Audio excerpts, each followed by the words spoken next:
तो भाई लोग कैसे हो आप लोग। तो स्वैलो द स्टार के नेक्स्ट नॉवल के एपिसोड नंबर 147 में आपका स्वागत है।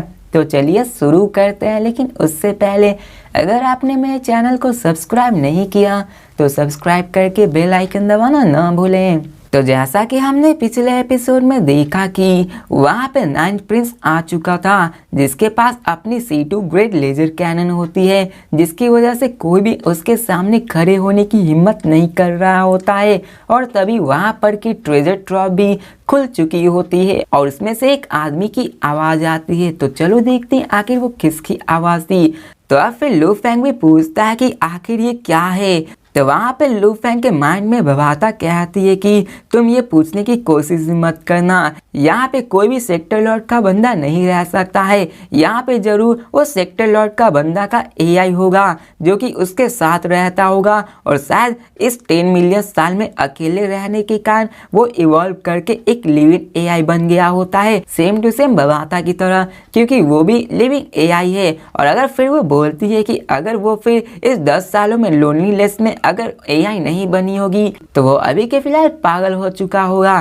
तो अब फिर ये सुनकर लू फेंग भी शॉक हो जाता है कि क्या हुआ अगर वो पागल हो गया तो अब फिर हमें सीन चेंज कर उस लीडर को दिखाया जाता है, जहाँ पे उन 5 बड़े फैक्शन, यहाँ तक कि नाइन्थ प्रिंस भी उस कैसल की तरफ ही घूर के देख रहे होते हैं। और तभी उस कैसल के हवा के ऊपर में एक बीम ऑफ लाइट गैदर होता है और वहाँ पे एक वर्चुअल ह्यूमन बन जाता है, जहाँ पे एक ओल्ड मैन होता है। अब वो ओल्ड मैन उन सबके सामने आ जाता है और इन सबको देखकर वो सारे शॉक हो जाते हैं, लेकिन उन सबको पता चल गया होता है कि ये कोई AI है। अब यहाँ पे वो ओल्ड मैन कहता है कि छोटे बच्चे, तुम लोग यहाँ पे आए हो ताकि तुम यहाँ के ट्रेजर्स को ले सके। और फिर वो आगे कहता है कि मेरे मास्टर ने यहाँ कई सारे ट्रेजर्स को छोड़ा हुआ है और मैं गारंटी देता हूँ कि यहाँ पे मेरे मास्टर के पास कई सारे ट्रेजर्स भी है। और वो उन सबको देखने को बोलता है और वो ओल्ड मैन एक तरफ की तरफ पॉइंट करता है। और फिर हमें कैसल का सीन दिखाया जाता है,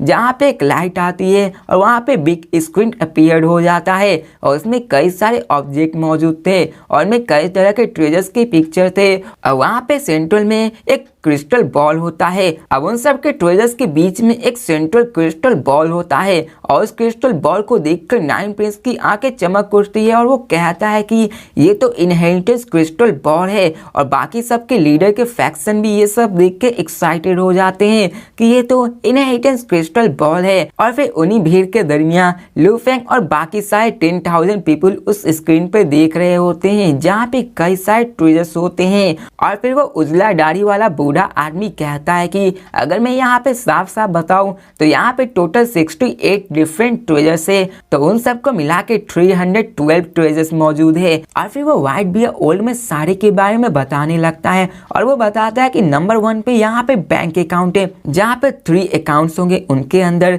जो कि इनहेरिटेंस क्रिस्टल बॉल के पाने के बाद तुम सबको मिल सकते हैं। और दूसरे में मास्टर बैंक अकाउंट है और तीसरे में domain lord blood line evolution portion है, जो कि 1 है। और ऐसे ही नंबर 4 वो बताता है। फिर ऐसे ही करते करते नंबर 68 बताता है, जहाँ पे लेवल 5 जेनेटिक वेपन होता है, जो कि फायर विल होता है। अब यहाँ पे इन सारे ट्रेजर्स को सुनकर सारे लोग चुप हो जाते हैं और अभी सारे लोग उसे स्क्रीन पे देख रहे होते हैं और वहाँ के सारे ट्रेजर्स को देखकर उन सारे की आंखें चमक उठती है और यहाँ पे सारे लोग पागल हो जाते हैं और वो कहते हैं कि ये तो बहुत ही ज़्यादा महंगा है। और उन सब में से सबसे ज़्यादा उन पे डिस्कस हुआ था उस लेवल 5 जेनेटिक वेपन के बारे में। और यहाँ पे वो कहता है कि अगर यहाँ का एक भी ट्रेजर मुझे मिल गया तो मैं कानू स्टार का वेल्दिएस्ट पर्सन बन जाऊंगा।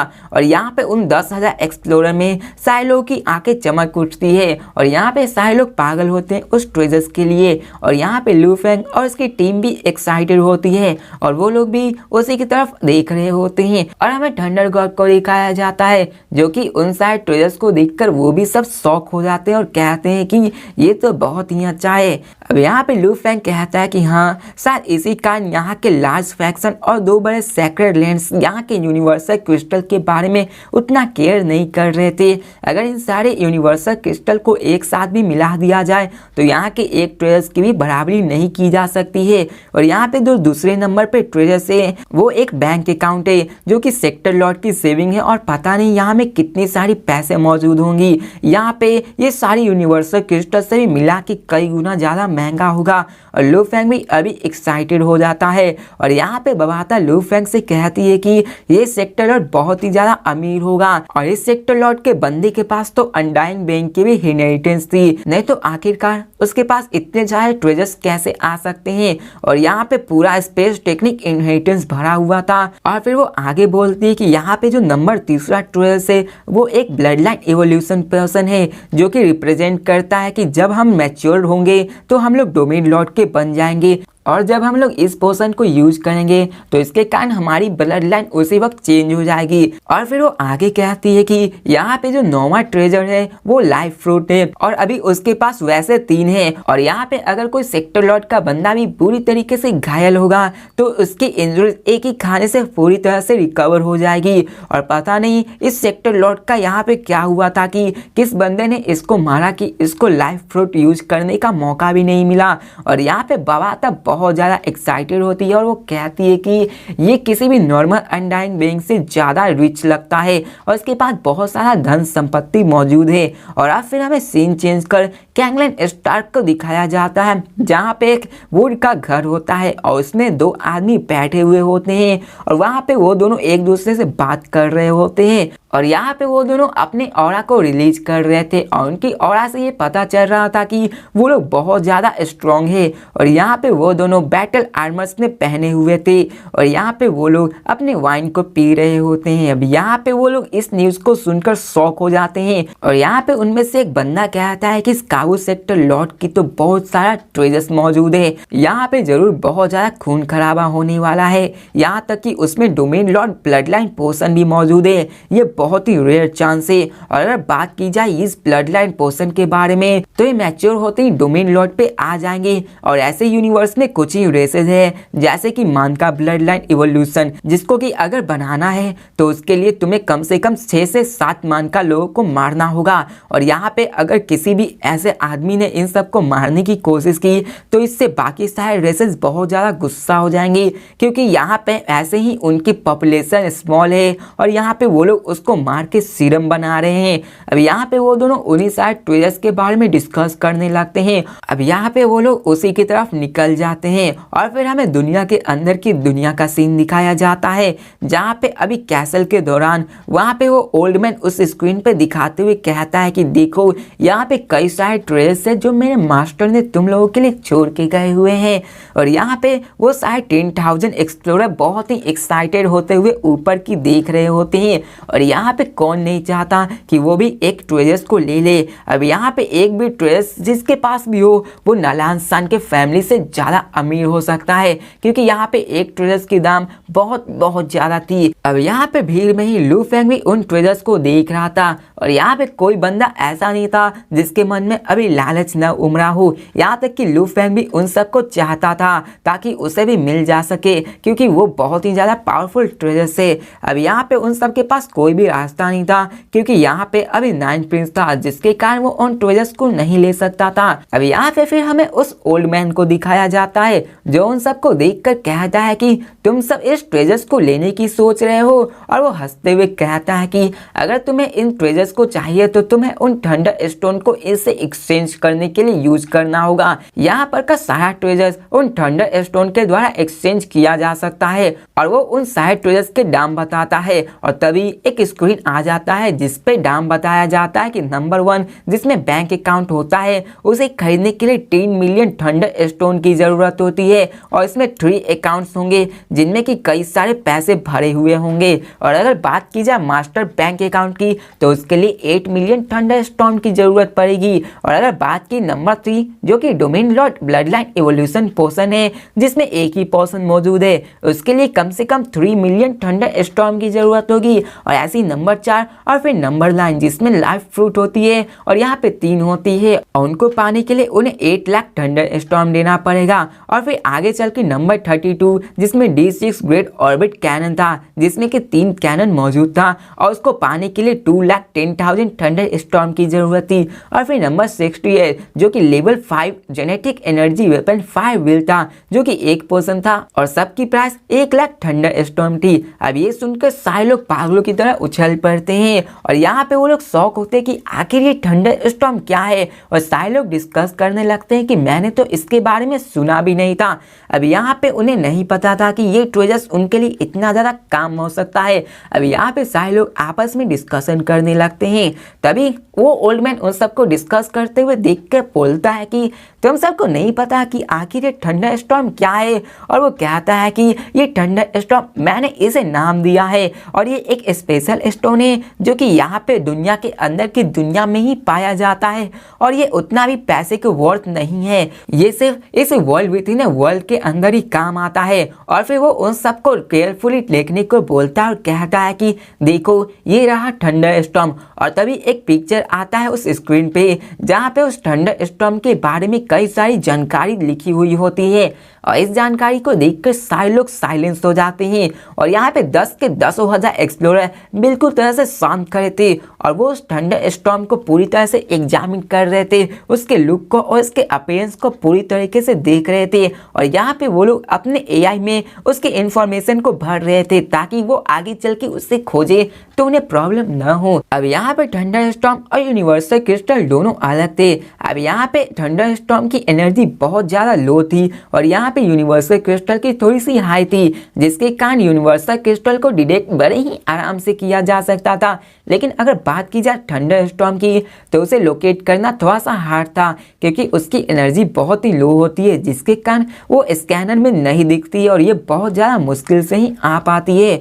लेकिन तभी वो ओल्ड मैन कहता है कि देखो ये रहा थंडर स्टॉर्म की लोकेशन जहाँ पे मैंने तुम्हें ये मार्क किया है कि ये कहाँ कहाँ मिलेगा। और ये सिंपली ये इस दुनिया के अंदर की दुनिया का मैप है और यहाँ पे तुम्हें कई सारे जगह मिलेंगे और यहाँ पे ऐसे 20 जगह है जहाँ पे तुम्हें थंडर स्टॉर्म बड़े ही आराम से मिल जाएंगे। और ये लो ये मैप लो, तुम सब इससे खोज के अपने थंडर स्टॉर्म को ले आ सकते हो। और वो उन सबसे कहता है कि जाओ जाके उस थंडर स्टॉर्म को खोदो, अगर तुम एक दूसरे को मारना भी चाहो तो मार सकते हो, चुरा भी सकते हो या कुछ भी कर सकते हो, मैं इसकी फिक्र नहीं करता हूँ। जब तक तुम्हारे पास सफिशिएंट थंडर स्टॉर्म होंगे तुम उन सबको ट्रेजर्स को कलेक्ट कर सकते हो और एक्सचेंज में यूज कर सकते हो। अब यहाँ पे उस ओल्ड मैन की आंखें चमक रही होती है और उसकी आंखों में तो अब पागलपन नजर आ रहा होता है और वो कहता है कि अगर तुम्हें इस ट्रेजर्स को चाहिए तो तुम्हें अपना पूरा देना होगा, मैं यहाँ पे कैसल पे तुम सबका वेट करूंगा, जाओ और लेके आओ थंडर स्टॉर्म, तब जाके तुम्हें इन ट्रेजर्स को ले पाओगे।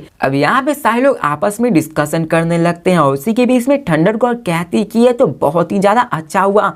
और लो फैंग भी एक्साइटेड हो जाता है और कहता है कि हमारे पास एक चांस है। अब यहाँ पे बाता भी लू फैंग से कहती है कि यहाँ पे वो AI थंडर स्टॉर्म के बदले ट्रेजर्स को एक्सचेंज कर रहा है जो कि इस वर्ल्ड विदिन वर्ल्ड के अंदर ही यूनिक है। आखिर ये लिविंग AI आखिर करना क्या चाहता है, आखिर वो सोच क्या रहा है। और वो कहती है कि जिस तरह से ये बात कर रहा है उससे मुझे साफ पता चल रहा है कि ये इवॉल्व AI है जो कि एक लिविंग AI में कन्वर्ट हो चुका है और ये 10 मिलियन सालों तक अकेला ही रहा है और इसी कारण इसमें इमोशन भी आ चुका है और ये गुस्से को भी महसूस कर सकता है और इसमें नफरत भी भरी पड़ी हुई है।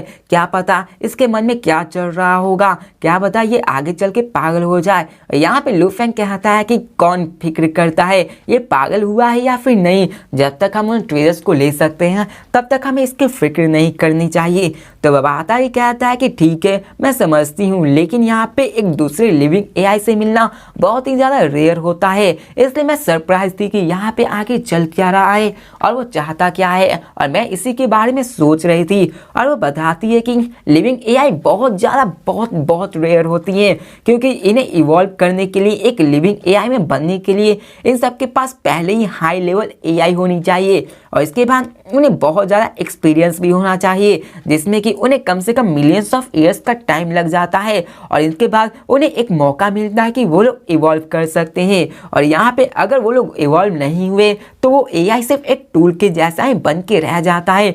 लेकिन जब वो अपने ब्रेक थ्रू करते हैं तो उनमें भी एक लाइफ आ जाती है जिसके कारण वो अपने स्ट्रेंथ को यूज कर सकते हैं। और इस यूनिवर्स में हमने देखा कि जैसे ऑटोमेटन्स को वो एआई है लेकिन उन्होंने अपनी मशीन बॉडी बना के वो भी एक लिविंग एआई की तरह रह सकते हैं। अब वो लिविंग एआई होते हैं जो कि इवॉल्व होके ही ऑटोमेट रेस बने हुए थे।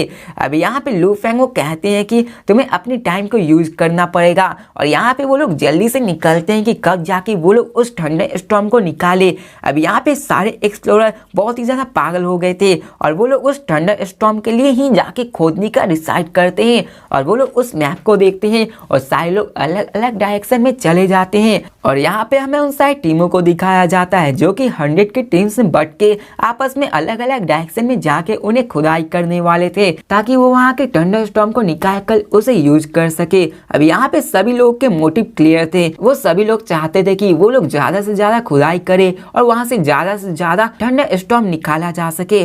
और अब फिर हमें सीन चेंज कर लू फेंग के और उसके टीम को दिखाया जाता है जो कि नॉर्थ ड्रैगन सिटी के 18 फॉर्मेशन के पास आया हुआ होता है और वहाँ पे कम से कम 300% एक ही जगह पे घिरे हुए थे।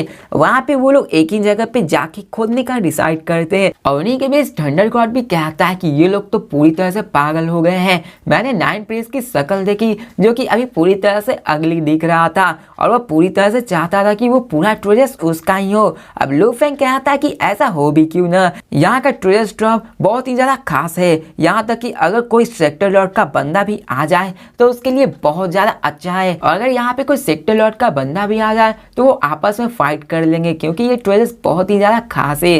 लेकिन तभी बवाता की आवाज लू फेंग से कहती है कि लू फेंग, जब हम लोग यहाँ पे आ रहे थे तो मैंने पहले ही 2 जगह थंडर स्टॉर्म को देख लिया था और मैंने पहले ही वहाँ पे महसूस कर लिया था कि इसकी कोई वैल्यू नहीं है। इसके कारण मैंने उसका केयर नहीं किया और मैंने तुम्हें बताया नहीं इसके बारे में। अब लू फेंग ये सुनकर शॉक हो जाता है और बहुत ज्यादा एक्साइटमेंट भी होता है और कहता है कि क्या 2 जगह जहाँ पे थंडर स्टॉर्म मौजूद है। अब ये बहुत ज्यादा ही सिंपल था। अब यहाँ पे लू फेंग इतना खुश क्यों हो रहा था क्योंकि उस मैप में उस थंडर स्टॉर्म की एग्जैक्ट लोकेशन नहीं पता थी और वहाँ पे वो 2 किलोमीटर स्क्वायर में कहीं भी मौजूद हो सकता है जहाँ पे उन्हें खोदने पे वहीं पे निकलता है या फिर नहीं, ये उनके लक पे डिपेंड करेगा। इसलिए वो इतना ज्यादा खुश होता है कि बवाता ने पहले ही उन 2 जगह को डिटेक्ट कर लिया था। अब यहाँ पे उनके पास एडवांटेज था क्योंकि अगर उन 2 मिलियन के पीपल यहाँ पे आ गए तो वो कुछ नहीं कर सकते। वो बड़े आराम से यहाँ के हर एक कोने कोने को छापा मारकर उन सारे थंडर स्टॉर्म को निकाल सकती थी। अब बवाता लू फेंग से कहती है कि तुम्हें जल्दी करना होगा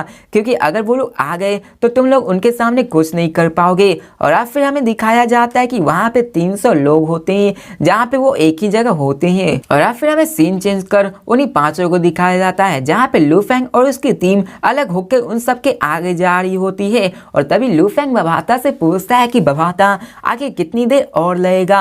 तो बवाता कहती है कि इस स्पीड से तुम्हें 3 घंटे 29 मिनट और लगेंगे और तुम उस थंडर स्टॉर्म के रीजन में पहुंच जाओगे। तो लू फेंग कहता है कि ठीक है। और अभी लू फेंग बहुत ही ज्यादा एक्साइटेड होता है क्योंकि वहां पे उसे मिलने वाला था थंडर स्टॉर्म और यहाँ पे वो लोग आगे बढ़ने लगते हैं। लू फेंग उन सबसे कहता है कि यहाँ पे 68 ट्रेजर्स है और अगर हम लोगों ने उनके लिए लड़ाई नहीं की तो हमारे हाथ कुछ नहीं आएगा। तो ये सुनकर थंडर गॉड भी कहते हैं कि अगर यहाँ पे भगवान भी आ जाए तो मैं उनसे लड़ूंगा और उन सबको मार दूंगा, मैं यहाँ पे किसी को नहीं छोड़ूंगा। अब यहाँ पे सारे लोग पागल हो चुके थे, बिल्कुल पूरी तरह से पागल। और यहाँ पर तो अगर किसी भी आदमी को 300% प्रॉफिट होता है तो पूरी तरह से पागल हो जाता है। यहाँ तक कि अगर जब लू हुआ को 10% प्रॉफिट हुआ था तो वो भी बहुत ज्यादा पागल हो गया था और बहुत ज्यादा खुश हुआ था। लेकिन यहाँ पे जो ट्रेड से वो लू फेंग के भी वर्थ से बहुत 1000 टाइम्स ज्यादा थी, जिसके लिए यूनिवर्सल लेवल क्या सेक्टर लॉर्ड के बंदे भी एक दूसरे के मारने पे आ जाए।